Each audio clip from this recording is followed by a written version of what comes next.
Ini TV nggak dipasang. Oke, assalamualaikum warahmatullahi wabarakatuh. Teman-teman, selamat datang semua di Daily Coaching Clinic bersama saya Rizky Julianto sebagai host dan Hai teman-teman, saya hari ini menjadi digital marketing. Perkenalkan saya Yosua Mailoa sebagai tim digital marketing dan akademik di JT Incubator. Oke, jadi seperti yang sudah disebutkan, hari ini kita akan membahas soal digital marketing ya. Yang saya sendiri belum terlalu mengerti nih, saya masih novice. Oke. Oke. Berarti kalau gitu, kalau di sini kan Eki juga masih novice dan berarti ya apalah gua gitu kan Ki. Iya. Jadi ya kita sama-sama belajar aja, sharing ya. Sama-sama belajar Oke, aja. oke. Boleh. Oke, jadi mungkin yang paling dasar nih, ruang lingkup digital marketing itu apa aja sih? Wow. Membahas tentang ruang lingkup digital marketing. Cukup luas sih pembahasan ruang lingkup digital marketing karena digital marketing tuh kadang-kadang orang mikirnya kayak gimana caranya bisa menarik orang ke kita ya, menjadikan conversion. Intinya kayak sebenarnya basically benar, ketika menjadi seorang digital marketing salah satu goals dari digital marketing adalah conversion. Tapi bukan hanya conversion aja. Jadi kalau misalnya teman-teman misal tertarik di digital marketing, sebagai digital marketing itu punya apa ya namanya ya, punya role yang cukup besar dalam sebuah perusahaan. Apalagi di startup saat ini ya. Jadi biasanya mereka tuh bertanggung jawab untuk meningkatkan awareness, gimana bikin strategi marketingnya, strategi supaya orang-orang kenal, supaya orang-orang tertarik, dan gimana orang juga bisa percaya. Itu juga salah satu strategi kita. Jadi digital marketing tuh role-nya selain bisa jadi kayak tanda kutip sales, mereka juga sebagai strategi PR strategiknya sebuah perusahaan. Oke, jadi yang ngurusin strategi marketingnya itu semua digital marketing ya? Ya kurang lebih gitu sih. Oke. Tapi kita berkolaborasi sama divisi-divisi lain juga. Oh oke. Terus caranya itu gimana? Cara apa nih? Cara marketingnya? Oh, Soalnya kan ini digital dan juga platform banyak. Ya ini Betul. itu ya ini itu. Oke, jadi strategi belibet gue. Oke, jadi strategi mempromosikan produk atau secara langsung strategi digital marketing itu ada banyak banget dan semua ada platformnya, betul. Sekarang tinggal gimana teman-teman, misalnya kayak di sini teman-teman yang mulai mencoba untuk aktif di digital marketing, mau dibawa kemana sih ini strateginya? Apakah tujuannya untuk meningkatkan awareness dulu kah? Atau mau bikin orang-orang langsung bisa beli di kita kah, kayak gitu. Platformnya beda-beda dan cara approachingnya juga beda-beda. Kurang lebih kayak gitu. Misalnya kalau teman-teman mau secara organik supaya ada traffic ke website, salah satu caranya kita bisa pakai Google Ads ya istilahnya. Google Ads. Jadi di situ kita bisa ningkatin SEM, itu search engine marketing, atau juga kita bisa meningkatkan SEO dari website kita. Caranya adalah dengan mengambil keyword acquisition sebanyak mungkin. Gimana cara milih keyword acquisitionnya? Kita bisa lewat dari Google Keyword Planner. Kita juga bisa pakai aplikasi tools marketing yang lain, itu seperti ada Ahrefs, ada juga SEMrush. Ya, salah satunya kayak gitu lah. Oh ini untuk, kalau nggak salah ini berhubungan sama SEO ya? Ya betul, ini SEO. Tapi ada juga, jadi sebenarnya lininya tuh kurang lebih ada 5 kalau nggak salah ya. Jadi ada performance marketing, ada SEO, ada CRM, ada apa lagi tadi ya? Ada content marketing, apa lagi ya? Satu lagi tuh agak lupa, mungkin nanti teman-teman bisa search saja. Jadi nanti itu yang akan membentuk jadi di istilah digital marketing tuh ada T-shape atau M-shape. Jadi kalau M-shape tuh biasanya seorang generalis, mereka yang punya kemampuan digital marketing di beberapa lini. Kalau T-shape itu mereka yang spesifik di satu jalur aja. Misalnya kayak dia performance marketing, jadi dia bisa di Facebook Ads, dia juga bisa di Google Ads. Intinya yang untuk mengatur performance. Kalau SEO itu sifatnya organik. Ya, itu dia lebih bikin artikel, cari keywords gitu ya. Terus kalau search ads itu mirip kayak SEO tapi dia berbayar dan fungsinya untuk nge-boost iklannya di search engine. Terus kalau misalnya kita bahas lagi tentang apa tadi ya? Content marketing. Content marketing biasanya mereka sifatnya lebih organik lagi daripada SEO, tapi dia berfokusnya di social media. Bikin konten seperti apa ya? Video, betul. mungkin tulisan. Kayak gitu. Terus ada tadi dibilangin CRM, itu saya baru dengar tuh. Apa itu CRM? CRM itu sebenarnya adalah bagian paling terakhir dalam sebuah flow di digital marketing. Istilah CRM itu singkatan dari Customer Relations Manager atau Management. Customer Relations Manager. Jadi tugas dari seorang CRM itu adalah memaintain gimana customer yang udah apa ya namanya, udah Udah terikat sama kita udah terikat gitu, ya. Jadi udah pernah transaksi atau Oke. udah menjadi Sudah klien menjadi- kita.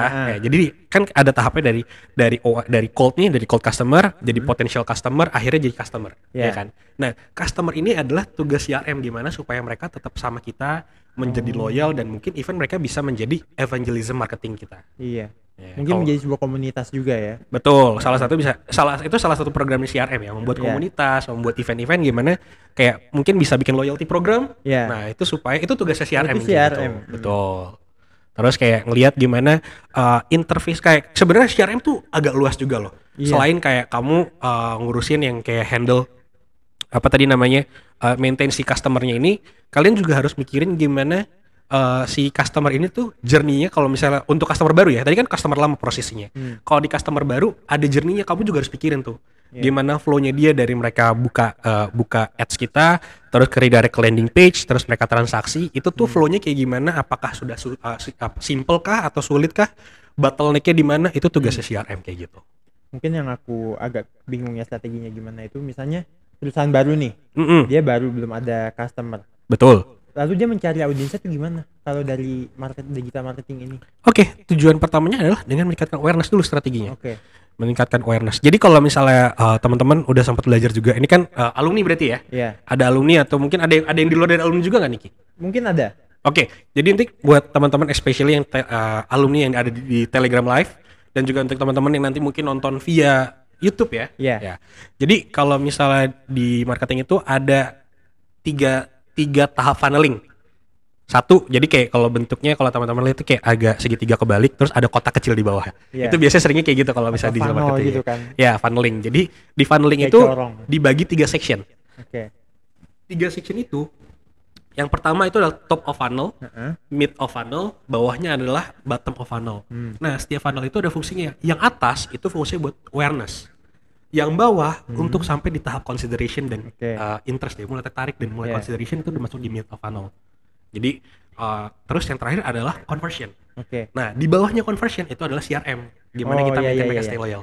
Nah, biasanya untuk perusahaan baru, mereka akan menggunakan pakai sistem yang atas dulu, awareness. Karena orang-orang nggak tahu kan. Orang-orang nggak tahu produk kita apa Iya. yang kita kasih, jasanya Iya. kayak gimana gitu ya. That's why kita pakai namanya awareness dulu, kolom atas. Jadi ini untuk cold customer, orang-orang nggak tahu, kita bikin konten-konten yang tertarik. Misalnya kayak welcome, kayak coming soon, Iya. this year. Hmm. Apa produknya gitu kan. Atau Oke, enggak kalau siap, misalnya kayak ada yang baru loh, something new in the town, produk baru, produk yang lebih menarik atau kayak gimana. Itu terserah, itu tergantung gimana kalian bikin wording untuk marketingnya. Itu bebas lagi. Tapi tujuannya adalah biar orang-orang ngeh dulu, Nah, dulu.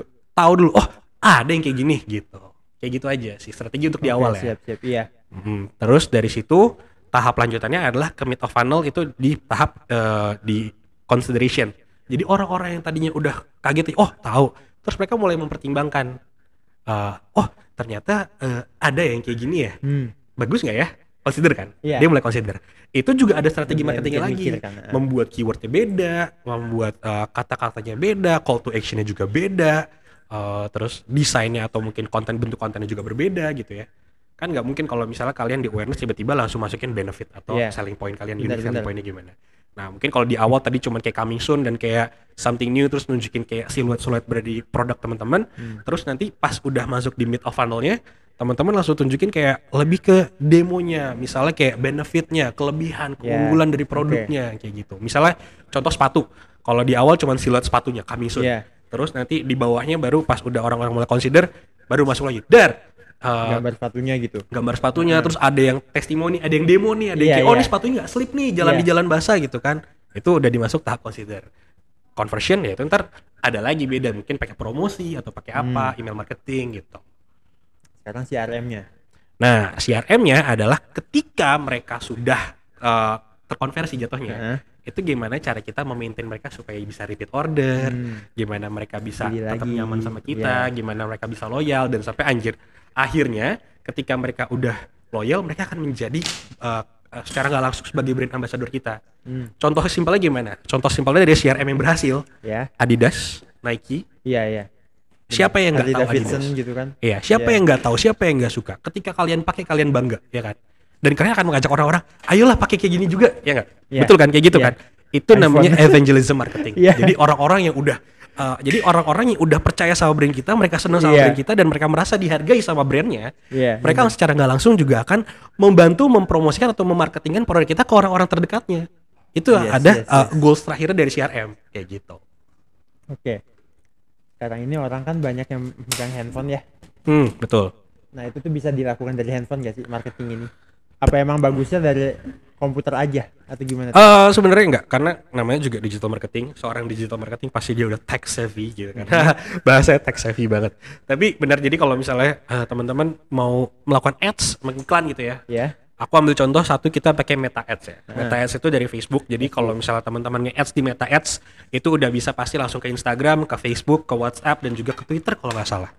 Twitter juga bisa, karena itu semua di bagian dari Meta Semua ya. Meta, ya. Punya. Sorry banget lagi batuk dikit ya. Nggak apa-apa. Oke, jadi kalau di Meta Ads itu teman-teman bakal bisa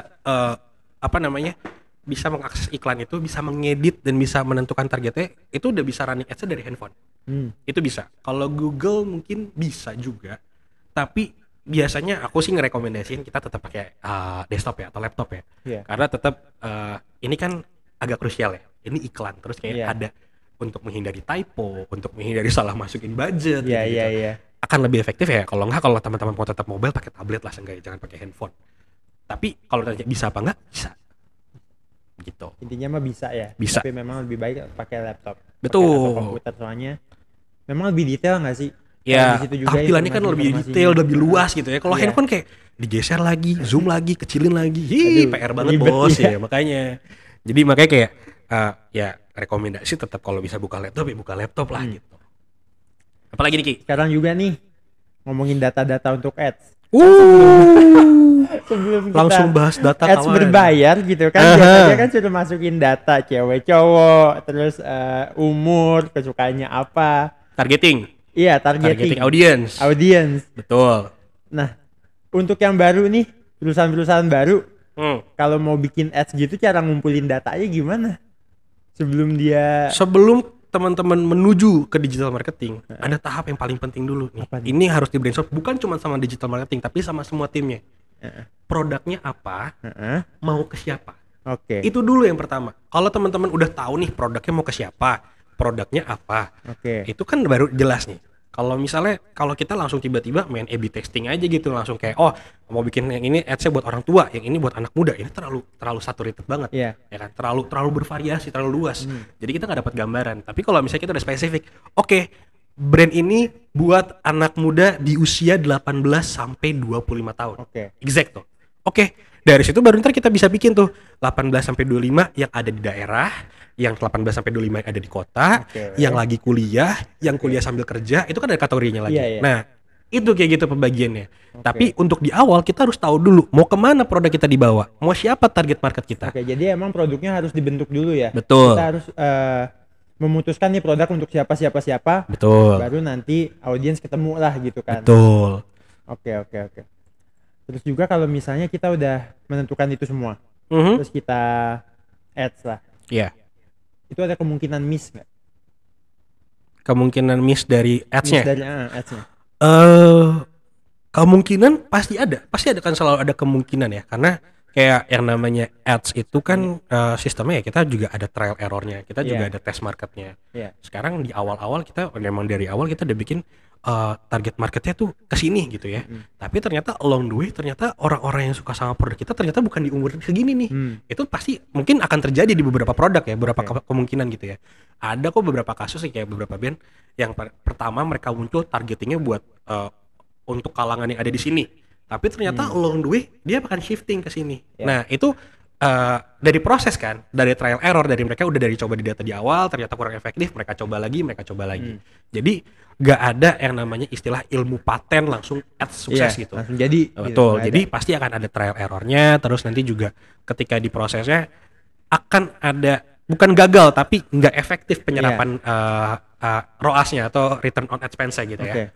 Jadi itu harus diperhatiin juga sama teman-teman. Terus kira-kira kalau misalnya emang miss gitu ya, yang aspek-aspek yang dievaluasi itu biasanya apa aja? Aspek-aspek yang dievaluasi biasanya ya. Ketika ads Untuk sudah terserap. memutuskan bikin ads lagi nih kemana? Oke. mungkin kalau dari ini setiap tim tuh beda-beda ya. Ya. Mungkin maksudnya kayak mereka punya strategi masing-masing, kayak aku nggak bisa bilang yang mana benar mana salah. Tapi kalau misalnya bisa kita lihat salah satu proses digital marketing yang kalau misalnya ngelihat nggak efektif, kita bisa lihat dari kita udah bikin nih targeting, udah siap audiensnya, konten udah siap, di blast. Terus ternyata selama kita kasih waktu 3 hari kita bikin 3 hari kita bikin, ternyata di ads-nya ini kok link kliknya sedikit, kok reach-nya banyak tapi nggak ada yang klik gitu ya. Berarti itu udah jadi ada satu masalah tuh. Kita nemu satu masalah pertama, reach-nya jauh, orang-orang yang terpapar sama iklan kita banyak, tapi ternyata yang udah terpapar nih nggak interest sama sekali, nggak tertarik, nggak ada yang klik ads kita gitu loh. Itu jadi pertanyaan lagi dong. Masalahnya berarti di mana? Apakah masalah di target atau masalah konten kita yang tidak menarik? Nah dari situ udah satu. Terus nanti kalau misalnya oke, banyak yang klik, terus conversion, kok udah banyak yang klik datang, kok tetap conversion? Bottleneck-nya di mana? Gitu. Contoh kasus, kayak aku pernah ada satu kasus di mana kayak kita berhasil bikin jalan satu ads, it's run really effective. Terus di situ conversionnya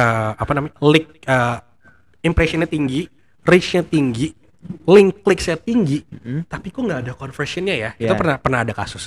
Ternyata kasusnya adalah saat conversion mereka langsung ke redirect untuk ada sesi dengan tim customer service-nya.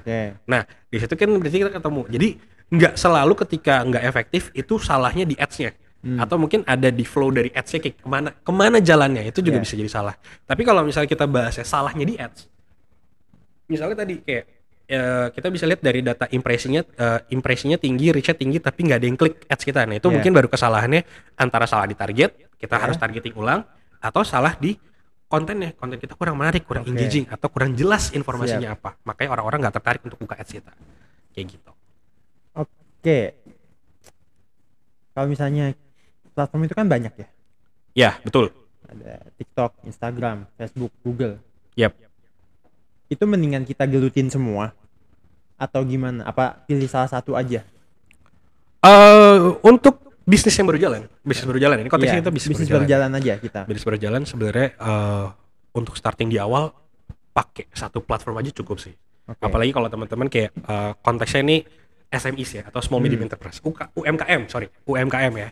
Nah di UMKM ini kan mereka biasanya dengan resource terbatas, orang-orangnya terbatas, ya ada baiknya kalau misalnya kita melakukan pemasarannya pakai satu platform dulu aja. Satu platform, nanti along the way kita akan bisa growth dengan menggunakan aset-aset lainnya. Misalnya yang pertama teman-teman fokus di Meta Ads dulu. Meta, karena pasti untuk buka bisnis di awal paling gampang kan, paling cepat itu di di Facebook Ads. Karena kalau nge-ads di Facebook pasti langsung ke Instagram, ke Twitter, ke Facebooknya juga, ke WhatsApp gitu ya.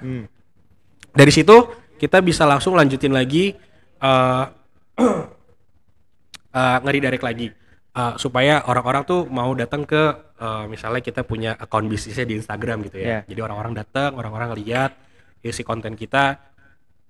Nah, kalau teman-teman mau bikin lebih menarik lagi, emang sebenarnya kita nggak perlu jago, tapi at least bisa aja dan ngerti gimana cara mengoperasikan untuk aspek yang lain. Nah, selanjutnya kalau misalnya teman-teman udah bisa lancar di Facebook Ads, kita juga bisa untuk reach customer yang lebih luas lagi dan lebih lebih membesarkan potensi untuk konversi. Itu kita mainnya di Google Ads kayak gitu. Nah di Google Ads itu juga karena cukup panjang ya, salah satunya kita harus punya landing page, kita harus bisa ngerti untuk pemilihan keywords, kita harus punya tools yang supporting, terus kita juga harus paham SEO juga kan. Tuh makanya itu kan butuh resource lebih tinggi lagi. Dan kalau untuk SEO sendiri, kalau cuma landing page doang akan terbatas kita untuk bikin artikel, untuk post sesuatu yang bisa kira-kira langsung muncul nih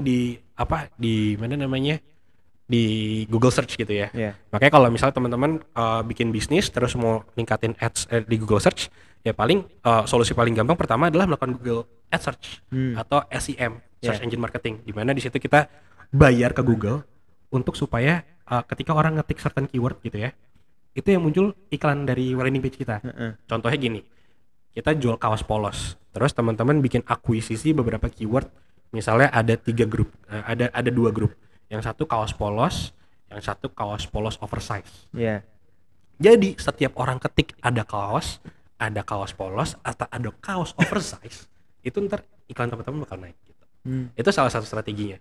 Kalau misalnya belum ada buat SEO ya, sedangkan SEO itu kan sifatnya organik ya. Jadi dia nggak ada cost sama sekali. Tapi kita nggak bisa expect untuk cepet dapat returnnya karena ya namanya juga kita baru running. Iya. Untuk dapat traffic yang tinggi itu susah gitu. Jadi biasanya itu align dengan content marketingnya juga. Google tuh ada semua ya. Mostly ada semua. Google keyword, Google Trends, terus tadi Google SEM baru dengar lagi tuh, Google SEM. Itu ada di bagian dari Google Ads sih, ya benar. Oh iya, jadi semuanya ada di Google. Betul. Jadi teman-teman kalau misalnya tertarik untuk melakukan ads, nggak perlu takut untuk kehilangan channel karena hampir di semua channel itu kita bisa melakukan digital marketing, kita bisa approach ke orang-orang tuh dari segala aspek gitu loh. Entah mau dari Facebook kah atau dari social media. Dari social media itu ada Meta Ads. Dari search engine kita ada Google. Dan mostly orang-orang saat ini masih aktivitas di situ. Jadi selagi masih ada masanya di situ, selagi masih banyak ikannya di situ, ya kita tebar jala di situ aja. Gitu. Tapi apakah hanya di situ aja? Tentu tidak. Kita harus marketing di tempat yang banyak ikannya. Kita harus lempar jala di tempat yang banyak ikannya. Kalau misalnya suatu saat nanti misalnya kayak let's say 20-30 tahun ke depan ternyata Paitu lebih tinggi daripada Google. Paitu, apalagi tuh? Paitu itu search engine-nya punya China. Oke. Ya, yang kayak Bing. Ya, atau mungkin Gatot Kaca. Ya, Gatot Kaca kan punya lokal. Ya. Ya mungkin siapa tahu nanti tiba-tiba kan? orang-orang udah mulai bertransisi menggunakan itu gitu loh. Apalagi di Indonesia. Ya kita sebagai digital marketing yang ada di Indonesia kita harus memanfaatkan platform itu. Masanya di situ soalnya udah bukan di Google lagi. Begitu juga. Nah, ya pasti strategi digital marketing kita yang di Indonesia yang masih pakai Google dengan digital marketer yang ada di China yang mungkin dia menggarap market lokal, ya mereka akan lebih pakai Paitu. Dan pasti ada platformnya sendiri juga kayak gitu. Jadi kita nggak harus selalu terbatas dan selalu stuck dengan itu aja. Gitu. Juga ini menurut ada satu istilah yang aku tuh kayak abstrak ya, nggak ngerti. Itu campaign itu kan iklan juga. Iya betul. Kan? Tapi bedanya sama iklan biasa tuh gimana? Gimana jelasinnya ya? Ya soalnya sering denger campaign-nya gimana. Campaign itu sebenarnya kurang ngerti aku ya. Campaign itu ya sebenarnya campaign dan iklan it's the same thing, cuman beda bahasa aja, beda penyampaian. Jadi sebenarnya intinya sama aja. Jadi campaign tuh secara garis besar tuh campaign tuh flow-nya kan, iklan itu kan isi kontennya. Isi konten tuh iklan.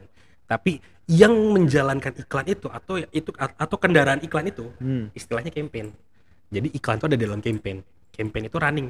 Kita bikin campaign tentang promo 12/12. Selama bulan Desember. Oke, itu namanya campaign. Di dalam campaign itu ada iklan-iklan kecil-kecil lagi. Ada iklan menuju 12/12, iklan 12/12, iklan setelah 12/12 kayak gitu. Jadi misalnya kayak gitu, itu contoh ya. Jadi campaign tuh kayak ruang lingkup iklannya gitu. Betul. Ya. Lalu di dalamnya ada iklan-iklan yang kecil untuk mensupport ruang lingkup ini. Betul. Jadi kayak bikin ekosistemnya nih. Terus iklan. Oke, baru ngerti. Udah paham ya? Iya, paham. Kayak gitu. Oke. Terus juga bikin ads zaman sekarang tuh ada golden hour-nya nggak sih? Bikin ads zaman sekarang ada golden hour-nya. Kayak zaman dulu di TV kan jam 6 kalau teman-teman konteks ngebus iklan atau ngepost konten golden hour iya ada. Cuman kalau menurut aku buat ads itu sih nggak ada spesifik golden hour ya. Maksudnya kayak based on my experience, pengalaman saya sendiri, itu tuh aku pernah nge-running ads kayak jam 2 pagi, jam 1 pagi.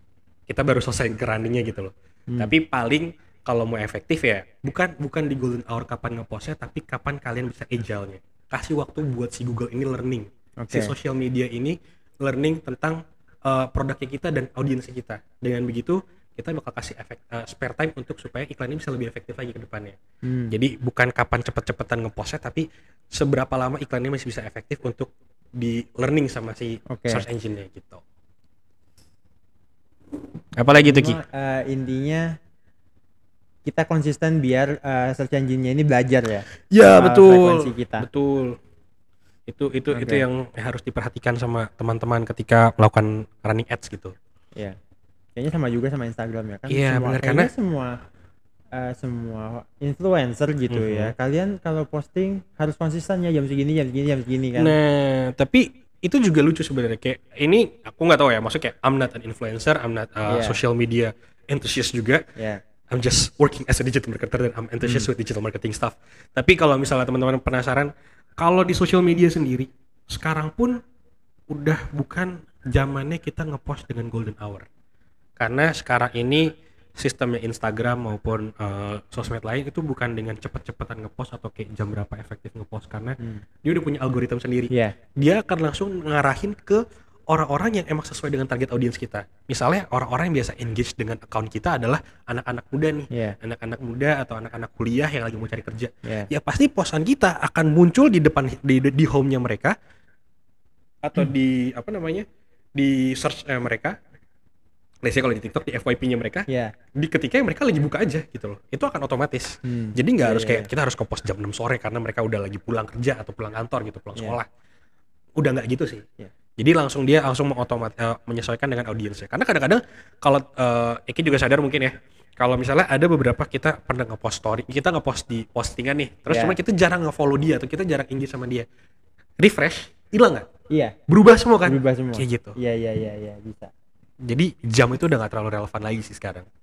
Sekarang adalah caranya gimana kita bisa building engagement sama si orang-orang ini, kita bisa bikin orang-orang suka dengan konten kita, maka dengan itu setiap kita nge-post akan ada di search-nya mereka.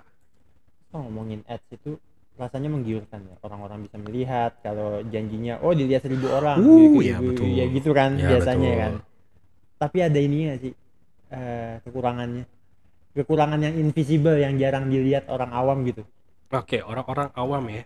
Yang Mungkin orang-orang tuh gampang mulai. suka kayak kalau misalnya ini sering terjadi di kalau misalnya kita baru running ads ya, apalagi kita yang kayak baru mencoba-coba di digital marketing gitu. Kita easily excited dengan segala hal yang baru kan. Apalagi kayak dulu aku waktu pas baru mulai belajar di digital marketing pun waktu pas awal-awal baru belajar digital marketing pun ngelihat nih peluangnya ke depannya kayak wah ternyata nge-ads kayak gini caranya. Bikin lah, kasih budget 200.000 let's say. Untuk running pokoknya nggak dikasih limit. Di hari pertama nggak ada orang, di hari kedua, hari ketiga, kaget ngelihat ternyata reach kita sampai 1.000, impression kita sampai 1.500 gitu ya. Ternyata itu tuh adalah hal yang kayak perlu dipertimbangkan juga, karena kadang-kadang reach tinggi, impresi tinggi tapi nggak ada konversi, ya ngapain? Percuma, ya kan? Itu yang kadang-kadang suka miss. Kita udah bangga aja. Oke, gue sampai kok reach gue sampai 1.000 orang tuh udah ngeliat iklan gue. 1.500 udah ngeliat lagi iklan gue. 1.500. Jadi kalau ini juga harus diperhatikan reach dan impression ya. Reach itu adalah iklan ini udah sampai ke berapa orang. Impresi itu bisa satu orang yang sama ngeliat iklan itu berapa kali. Makanya angkanya bisa lebih gede. Bisa sampai 3.000, sampai 4.000 impression gitu. Ya. Impression. Nah, makanya kadang-kadang kita suka terlalu excited di situ, tapi kita nggak ngelihat afternya. Setelah ini conversionnya kemana? Apa setelah impression yang tinggi ini mau dibawa kemana impresinya nih gitu? Itu yang kadang-kadang suka di miss di kita. Tapi mungkin ya. Kalau dari funneling, impression sama consideration itu sama nggak sih? Beda. Impression itu masuknya di awareness atas, top of funnel. Masih di awareness. Sebenarnya nggak juga sih. Impresi itu kan sebenarnya kayak kalau funneling itu untuk membentukkan segmentasinya kan, kita mau bikin iklannya konsepnya yang mau mana nih, mau yang buat awareness doang atau buat sedangkan kalau impression dan reach itu adalah performance dari ads yang kita jalanin. Misalnya kayak gue mau bikin promo diskon 50%, itu conversion, itu bottom of funnel. Ketika gue running ads nge-reach sampai 3.000 orang, impresinya sampai 6.000 orang. Nah berarti kan kalau misalnya Eki ketowel itu kan bukan berarti Eki nggak aware dong. Eki berarti udah tahu dong produknya, udah mau convert dong, kayak gitu. Jadi impression dan reach itu bukan lagi masalah di conversionnya. Ya bukan lagi masalah di funneling, tapi itu tentang gimana iklan ini, performa iklannya ke depannya gimana ketika kita running. Mungkin ini juga dari WhatsApp. Apa tuh? Pernah nggak marketing lewat WhatsApp? Soalnya kan WhatsApp itu kan platform chatting ya. Betul. Terus ada orang yang jualan lewat WhatsApp. Yes, ada. Caranya gimana? Apakah di chattingin satu-satu atau? Oke. Jadi kalau di WhatsApp itu ada namanya WhatsApp API. Itu jadi kayak ada satu aplikasi yang emang kayak WhatsApp buat bisnis. Jadi ini fungsinya, ini salah satu strategi CRM juga nih kayak gini nih, pakai WhatsApp API gini. Jadi WhatsApp API ini tujuannya adalah kalian udah punya kontaknya, si marketing ini tuh udah punya kontaknya, udah bisa nge-reach siapa aja. Nah, dari nomor-nomor yang udah ada, tinggal dimasukin aja datanya. Bam. Terus bikin kopinya mau kayak gimana ngomongnya. Kayak kalau misalnya kita kan ada WhatsApp bisnis biasa kayak dari bank biasanya, atau kayak ada kartu kredit mungkin Iya. ya. Kalau gue kayak gitu soalnya di WhatsApp gue. Nah, biasanya mereka tinggal masukin datanya, masukin nomor-nomornya, bikin kopinya, dan kita bisa bikin timer mau di blast jam berapa. Dan itu langsung otomatis langsung nge-blast ke semua nomor yang kita punya. Nomor-nomor orang-orang yang udah mendaftarkan di kita ya. Jadi bukan kita nyuri nomor handphone mereka, tapi Iya. mereka sudah memberikan nomor handphone untuk dikontak sama Oke. kita. Oh jadi Kayak begitu. gitu. Itu salah satu strategi untuk bisnis lewat WhatsApp. Tapi kalau aku sendiri personally as a consumer gitu ya, ini memposisikan diri sebagai consumer, Iya. I really don't like when they approach me through the WhatsApp gitu loh kayak. Agak personal Iya, ya. kayak agak annoying lu ya Iya. gitu. Mending lu tiba-tiba kayak gue lagi ngomongin sendal terus tiba-tiba ada sendal muncul di Instagram gue gitu. Iya. Itu masih lebih make sense karena karena ini social media gitu. Tapi kalau di WhatsApp kayak man, Chatting gitu. seriously bro gitu. Tapi ya itu namanya juga strategi, tujuannya juga untuk impresi karena nggak semua orang pakai social media, betul? Iya. Nggak semua orang main di Facebook, nggak semua orang main di platform yang sama, nggak semua orang main di TikTok, dan segmented target ada yang hanya coba pakai WhatsApp, dan WhatsApp pasti dipakai sama semua orang. Iya. Semua orang berkomunikasi via WhatsApp gitu. Iya. Jadi WhatsApp kadang-kadang udah yang paling lumrah lah ya. betul, jadi makanya kalau pakai WhatsApp itu biasanya aku lebih ngarahin kayak untuk engagement aja sama si customer yang udah transaksi sama kita, kayak Iya. thank you nih udah purchase, next time kalau mau beli lagi kita ada voucher diskon ya kak gitu. Iya. Itu lebih tenang buat gue Kayaknya lebih oke deh. daripada tiba-tiba Daripada- kayak ada tiba-tiba lagi Hai, main Kak. HP, tiba-tiba ada notif kayak buruan dapatkan cicilan kredit sebesarnya gitu kan, kayak ih aneh bos gitu kan. No. Kayak iyalah kapan Itu gue juga daftar kartu dipertanyakan kredit. kali ya, Iya, ini iya, dari iya. mana, Justru perusahaan apa kesannya gitu. kayak shady banget kan, kesannya jadi kayak ih mau nipu nih, mau ngerampok, Iya. mau ngerampok Nggak gue ya. jelas. Iya kayak gitu-gitulah. Terus ada satu nih iklan pay per click itu, cara kerjanya gimana? Paid per click itu tuh sistem penghitungan biaya yang dikenakan, dibebankan sama si pengguna ads setiap ads itu jalan. Misalnya tadi kita bikin contohnya kalau paid per click tuh misalnya kita di social media marketing ya, search engine marketing. Iya. Atau terus kita bisa bikin ketika orang-orang ngeklik iklan kita dan ke direct ke landing page kita, itu akan dikenakan biaya. Oh kita yang kena biaya. Kita dikenakan biaya. Oke. Paid per click kayak gitu. Jadi kita akan membayar sejumlah orang itu, Orang yang ngeklik. orang yang klik. Misalnya PPC kita, paid per click kita tuh tadinya tapi ini ada perhitungan ya. Ini aku bikin perhitungan kasarnya aja. Jadi misalnya tadinya satu orang kita biaya nge-ads kita tuh 50.000. Terus dari 50.000 itu mengkonversikan satu orang. Iya. Berarti paid per click kita untuk orang terkonversi itu adalah 50.000. Tapi kalau semakin banyak orang, misalnya kita bikin 50.000, kita nge-ads 50.000, akhirnya terkonversi 50 orang. Oke. Berarti paid per click-nya adalah 1.000. Karena setiap orang yang mengkonversi, setiap orang yang klik, itu terkonversi ke uang. Oke. Kayak gitu. Jadi itu akan ada algoritma dan ada penghitungannya sendiri, ada Tapi ini rumus. ads juga. Itu bagian dari Apa ads. Google Ads begitu juga nggak tapi? Semua Oh, ads semua. kayak gitu. Karena tujuannya kan untuk ngelihat kan, itu jadi kesannya jadi lebih adil buat kita sebagai digital marketer atau sebagai yang menjalankan ads itu, supaya bisa ngelihat bisa menghitung performa dari ads kita. Efektif nggak nih ads-nya? Lebih cost nggak? Boncos nggak nih kita nih Iya, kalau iya. kayak gini? Kalau misalnya gua ngiklan harga satu iklannya ternyata setiap ngeklik itu sekali klik terus dapatnya ternyata satu orang 50.000, padahal modal gua aja untuk bikin kelas ini tuh udah 70.000, 80.000. Gila, nggak ada untungnya dong, margin Iya. gua dari mana kayak gitu. Nah itu yang harus kita pertimbangkan juga. Kalau misalnya PPC-nya kecil, berarti kita ada yang harus kita rubah dari ads kita, atau ada yang kita rubah dari targetingnya kita kayak gitu. Aku untuk kira menentukan sekali PPC. kalau ads mah sekali bayar aja udah langsung jalan. No, Nggak- kalau ads itu tuh makanya misalnya kita udah deposit nih, kan jatuhnya deposit, misalnya 500.000. 500.000 tuh kan disalurkan sedemikian rupa sama si Google, platformnya, misal Google ataupun si Facebook.